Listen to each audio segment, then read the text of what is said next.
नमस्कार साथीहरु, फेरि पनि हजुरहरुलाई मेरो YouTube च्यानलमा स्वागत गर्न चाहन्छु।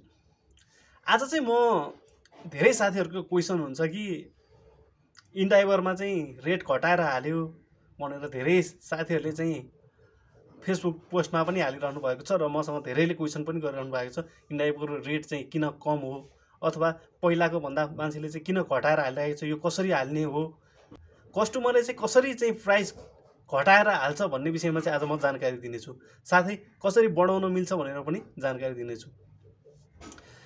साथै यो प्राइस घटाएर हाल्दाखेरि चाहिँ राइडरलाई घाटा हुन्छ कि फाइदा हुन्छ भन्ने विषयमा पनि म हजुरहरुलाई जानकारी दिनेछु। भिडियो अन्त्यसम्म हेर्नु होला।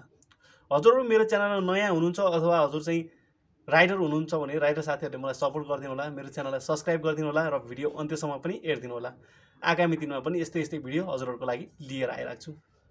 अब आजभोलि चाहिँ के हुन्छ भन्दाखेरि inDriverमा रिक्वेस्ट आउँछ तर प्राइस चाहिँ एकदमै घटाएर हालेको हुन्छ।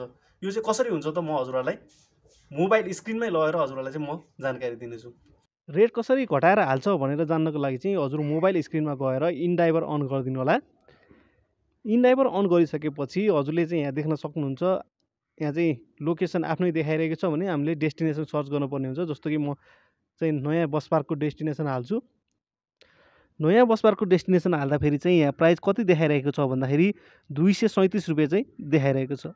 अब यो 237 रुपैयाँ देखाइरहँदा चाहिँ मैले चाहिँ प्राइसलाई 200 रुपैयाँ हाल्छु। लगभग यो चाहिँ 200 भनेको लगभग 15 देखि 20% चाहिँ मैले घटाएर हालिरहेको छु।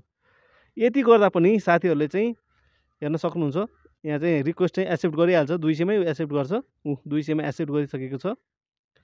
अब कतिमा एक्सेप्ट गर्यो हेरौँ। 230 मा एक्सेप्ट गर्यो, 200 मा एक्सेप्ट गर्यो, फेरि 200 मै एक्सेप्ट गर्यो।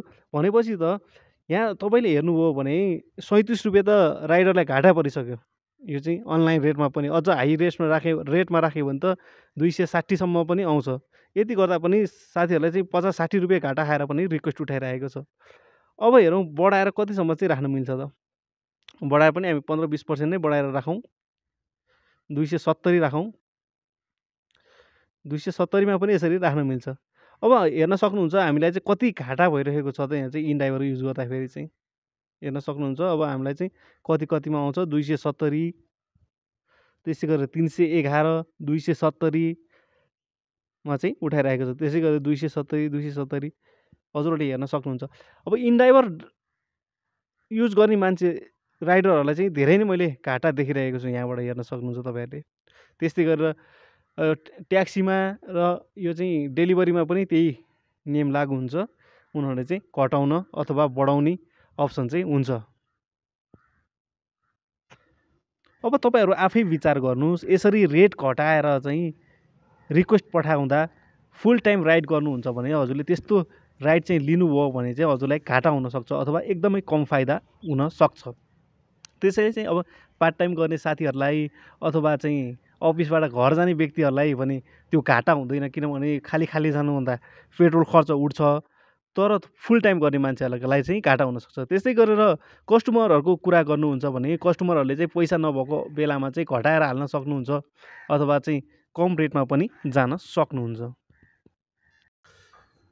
हजुरहरु नयाँ हुनुहुन्छ, हजुरहरु पनि राइडर बनेर काम गर्न चाहनुहुन्छ तर हजुरलाई चाहिँ inDriver कसरी दर्ता गर्ने, पठाउ कसरी दर्ता गर्ने भन्ने विषयमा थाहा छैन भने मैले अलरेडी भिडियो बनाइसकेको छु। हजुरले मेरो YouTube च्यानल भिजिट गर्न सक्नुहुन्छ। मैले प्लेलिस्टमा राखिदिएको छु अथवा हजुरले डिस्क्रिप्सन बक्समा पनि पठाउ कसरी दर्ता गर्ने, inDriver कसरी दर्ता गर्ने भनेर लिंक राखिदिने छु। हजुरहरुले हेर्न सक्नुहुन्छ। साथै धेरै मान्छेहरुलाई चाहिँ पठाउ अथवा inDriver दर्ता गर्न चाहिँ नयाँ रसिदले मात्र हुन्छ कि हुँदैन भनेर पनि क्वेशन गरिराख्नु भएको छ। रसिदले मात्र पनि हुन्छ। हजुरलाई चाहिँ स्मार्ट लाइसेन्सै चाहिँदैन, रसिद मात्रै छ भने पनि त्यसबाट दर्ता गर्न सकिन्छ। त्यसको भिडियो पनि मैले YouTube च्यानलमा हालेको छु। हजुरहरुले मेरो प्लेलिस्टमा गएर हेर्न सक्नुहुन्छ। हजुरहरुलाई मेरो भिडियो कस्तो लाग्यो, हजुरहरुको प्रतिक्रिया के छ हजुरहरुले चाहिँ लेख्न सक्नुहुन्छ। साथै आगामी दिनमा चाहिँ कस्तो भिडियो हजुर चाहनुहुन्छ हजुरहरुले कमेन्ट बक्समा लेख्न सक्नुहुन्छ। हवस् त, नमस्ते, हजुरहरुको दिन शुभ रहोस्।